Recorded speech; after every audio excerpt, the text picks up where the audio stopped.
Hey, Tooth Engineers, it's Dr. Rob, And Bioman. and today we're going to talk about nanotechnology in dentistry.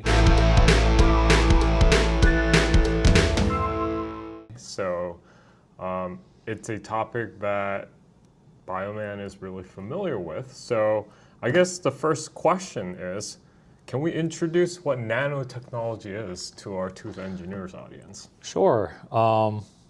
Well, there's a lot of ways we can define nanotechnology, but I think in the context of use in the clinic, nanotechnology is just a form of particulate or nano-sized based material technology that's used to typically introduce different kinds of compounds to localized parts of the body, as well as slow release molecules that enable them to have better therapeutic effects. If I were to sort of broadly define the term of nanotechnology, researchers create many forms of particles for various applications, but I would say the two hottest topics in the clinic, whether that's dentistry or anywhere else in the body, is to slow release molecules and have these molecules reach targeted effects for improved biodistribution. Interesting. In the field of dentistry, I think this sort of targeting effect isn't as necessary since we're locally administering whatever materials we are at the site of the tooth. But for other fields of the, other parts of the body where we need systemic administration that we want to reach, say, the heart or the brain, and we want to, put things IV, this sort of idea of targeting effectiveness is very important in the field of nanotechnology. But in our case, nanotechnology for the use of improving therapeutic output of a particular medication is very paramount in the field. So this is a topic I'm less familiar with. So I know that nanocomposites exist, and there are other nanohydroxyapatite has been used for certain application. I think it's incorporated in toothpaste. That's right. Right. That's right. Drug delivery stuff, I'm not quite familiar what's out there with this, but like, do you have a kind of a general rundown of what type of products may exist out there? Yeah, I guess we could start with the hydroxyapatite. So nanohydroxyapatite or hydroxyapatite is just a mineral component of the tooth that can be synthesized at these varying sizes to have varying effects in the mouth. The reason why materials like nanohydroxyapatite become more compelling as you decrease the size of this particle is because we're leveraging this principle of increasing the surface area to volume of these materials. Now, what does that essentially do? It does actually a lot of things.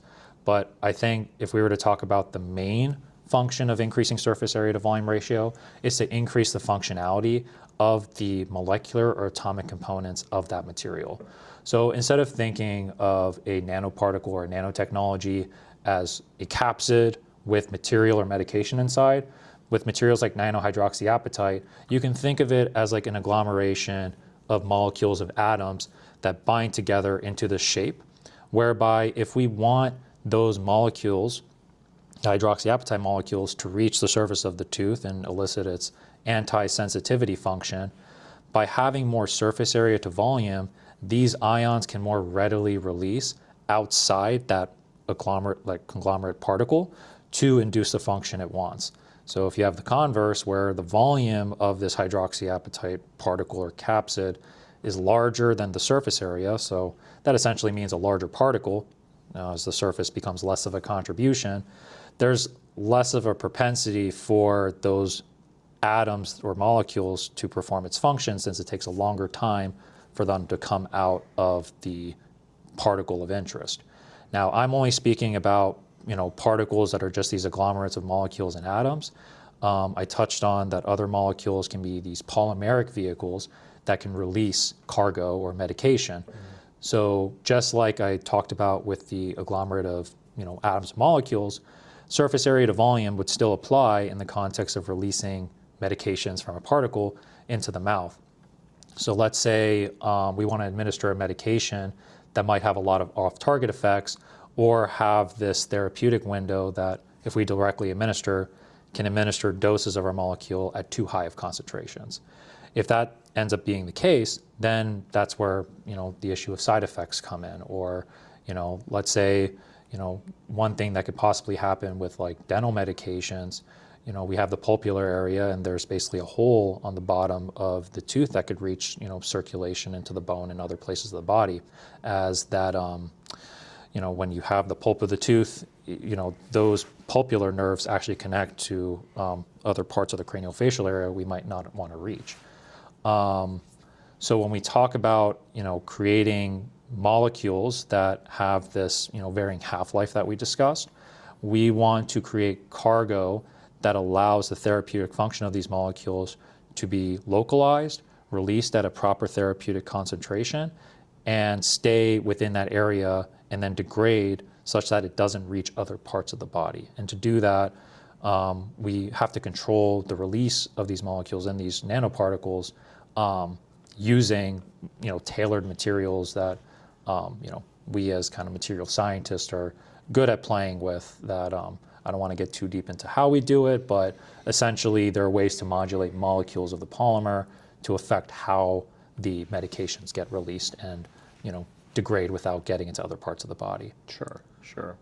So these nanoparticles, polymeric vehicles, so we've seen some of it be applied to resin, That's right. fillings, but not in the sense of drug delivery from what I understand. Mm-hmm. I mean, I just really think this is an area of potential for the dental field to really explore and incorporate into certain treatments, techniques, and all that. So, yeah, this is very, very interesting stuff. So, where do you think, like, what area of dentistry do you think this can really be applied and explored further? Well, I know nanotechnology right now, as you mentioned, they're used in resins, can be used as strength enhancers. So this is like non-medicated doped nanoparticles that can basically alter the surface of these resins to enhance their strength. That's a very exciting field that right now a lot of composite fillings are utilizing to effectively change the composition of a resin without developing any limitations or increasing the cost. Because nanotechnology might sound like this very pricey and expensive product, but really at the end of the day, nanotechnology is just taking what materials are currently out there and making them to a smaller pack size to alter physical as well as chemical properties. So at least in the context of my PhD, I was really looking at altering chemical properties of therapeutics, but in dentistry, a lot of nanocomposites are used to increase the physical resilience of these composite structures. So at the moment, nanotechnology, by simply I would almost just say like you're crushing a material up to the nano size, can already enhance current clinical materials that are out there by just making it at a size that's appropriate for proper strength modulation. But that's what's being used right now. Down the road, I think when we talk about this like slow release and controlled half-life of medication, that will sort of be, kind of the next generation where we can sort of also tap into these questions of regeneration and repair in a way that's controlled with that material.